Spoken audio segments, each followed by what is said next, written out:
کوزدیر چکدره پیشنګ کې د ملکنډ ډیویژن پارټي ذمہ دارو ته د وینا په وخت د پاکستان پیپلز پارټي خیبر پښتونخوا صدر محمد علي شاه باچا ویلي دي چې د نگران حکومت لخوا د ګیس خصوصي توګه سی ان جی په قیمتونو کې زیاتواله د غریب ولس معاشي قتل دی ځکه چې د دې برای راست اثر په عام ولس د کرایانو زیاتوالی په صورت کې پریوزي. د رواني میاشتې په شلم تاریخ بلاول بټو زرداری بردیر او چترال ته دورې او جلسو ته ویناګانو تیارو په سلسله کې تابع شوی دی غونډه کې د پیپلز پارټي په خواني صدرانو انجنیر همایون خان نجم الدین خان په شمول ملکنډ ډیویژن ټولو ضلعو د پارټي صدرانو جنرال سیکریټریانو او نورو ذمہ دارو شرکت کړو. غونډه ته په خپل وینا کې په خواني صدر نجم الدین خان ملکنډ ډیویژن صدر ملک عظمت خان ډاکټر حیدر علي په خواني ایم پی صاحبزاده ثنا الله خان اشفاق الرحمن باچا په شمول ضلعي صدرانو د بلاول بټو زرداری ملکنډ ډیویژن بردیر او چترال ته دراتګ هرکلی وکړو او صوبایي مشرانو ته د دورې د کامیابی او زرونو په تعداد کې پارټي کارکونانو او عام ولس د شرکت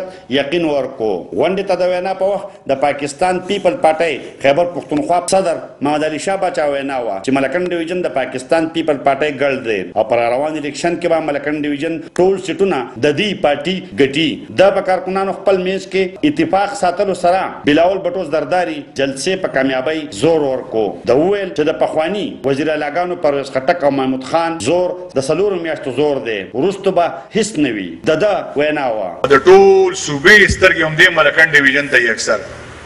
او چې کله باس کېږي د پاکستان پیپلز پارټي نو ملکنډ ډیویژن ذکر پکې به خامخا کېږي که په لاړکانه کې باس کېږي د ملکنډ ډیویژن باس به پکې خامخا کېږي ځکه چې دلته شکر الحمدلله پاکستان پیپلز پارټي شته هغه موږ بار بار ثابته کړې ده خو صرف دا یو سوال درته کوم چې د اختلافات به ختمو او په ایماندارۍ به پاسو په ایماندارۍ به انشاءالله تعالی د بلاول صاحب استقبال به هم کو کم از کم چې هغه ته هم دا پته ولګي چې هر وخت د ملکنډ ډیویژن خبره کېږي او دا زموږ دپاره د اعزاز خبره ده.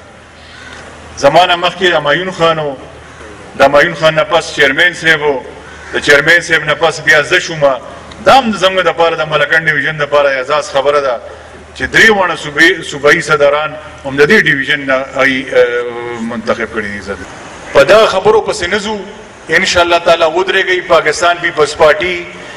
شکر الحمدلله ټیک ده په 2018 کې د ساتي طور باندې پی ټی آی والا راله خدا ته زه اوس هم وایم چې په ملکنډ ډیویژن کې د ټولو نه غټه پارټي پاکستان پیپلز پارټي ده انشاءالله تعالی. دا د زه حقیقت خبره عزتمندو کوم خو لږ د حوصلې نه کار والی لږ د صبر نه کار والی چا چې صبر کړی دی چا چې حوصله کړې ده چا چې اتفاق کړی دی چا ته څوک چې جدوجهد کوي الله تعالی هغه خامخا د هغه صله ورکوي عزتمندو. چا چې لالچ کړی دی چا چې وقتي طور باندې خپل مفاد لټولی دي قسم په خدای چې په هغې فیصله باندې هغه عزتمندو بیا میاشت پس 2 میاشتې پس 3 میاشتې پس هغه بیا ستومانه انشاءالله تعالی موږ به د عوامو په زور باندې سملو ته ځو د الله په فضل سره به دغې سملو ته ځو انشاءالله تعالی. او دا زما ټولو ته دا خواست دی چې کوم یو سړي له ټیکټ ورکو پکار دی چې هغه په ایماندارۍ د دې قوم خدمت وکړي په ایماندارۍ د خپلو ورکرانو خدمت وکړي په ایماندارۍ د خپل علاقې خدمت وکړي او فیصلې به هم انشاءالله دا خبره هم پکې راله ستاسو په مشاورت سره به یې کوو په میرټ باندې به یې کوو انشاءالله تعالی. دا دله زه یقینداني در کوم دا نه ګورو چې یاره موږ به فلانکي خان دی فلانکی نواب دی فلانکی دی چې عوام څه غواړي ووټ نه زه ورکوم نه نجم الدین خان ورکوي نه بل ورکوي نه بل ورکوي ووټ ولا عوام ورکوي او چې څه د عوام رای ده هغه به موږ انشاءالله تعالی پریفرنس ولا ورکو پرایورټي به موږ انشاءالله تعالی موږ عوامو د عوامو رای له به خیري ورکو انشاءالله تعالی. نو زه ستاسو شکریا ادا کوم او دا تمه ده عزتمندو لرم به دا پروګرام شو په ایماندارۍ را پاسئ دا یو قسم د الیکشن تیاری دی یو ماحول جوړ کړي په ملکنډ کې د جنډو په لحاظ سره د فلیکسونو په لحاظ سره موبلایزیشن په لحاظ سره ورکرانو په لحاظ سره میټینګونه وکړي چې کم از کم دا دوره موږ انشاءالله تعالی یوازې د ملکنډ خبره نه کوم چې دا دوره منګه په دې ټوله صوبه کې کامیاب کو نو د دې ټول دارومدار را روان الیکشن باندې دی ان شاء الله تعالی کدا دوره کامیاب شو زه د یقین دانی در کوم ان شاء الله تعالی ما وختیم د خبر وکړه چې نیم الیکشن په موږ په دې دوره باندې ګټو دا زه غواړم چې را هغه زوړ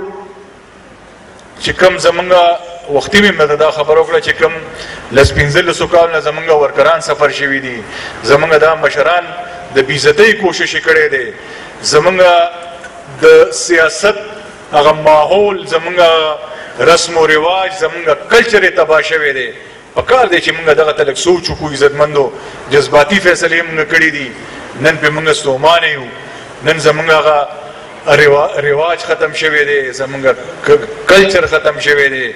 زمونږ عزت ختم شوی دی د مشر کشر تمیز عزتمندو ختم شوی دی د دې ریوایول لپاره به موږ ډیر صبر کوو د پارټۍ فیصلې باندې به ان شاء الله تعالی عمل کوو او دا د لسی یقیندانی در کوم که زه هم نو تسلی ساتي چې ان شاء الله تعالی ورکر سره به زیاتې نه کیږي او د ورکر خیال به ساتل کیږي ډیره مهرباني یاد دی وی چې د پیپل پارټۍ د مشرانو د وینا تر مخه بلاول بټو زرداری په شلم نومبر د بردیر او چترال په دوره راځي محمد اسرار خیبر نیوز چکدره کوز دیر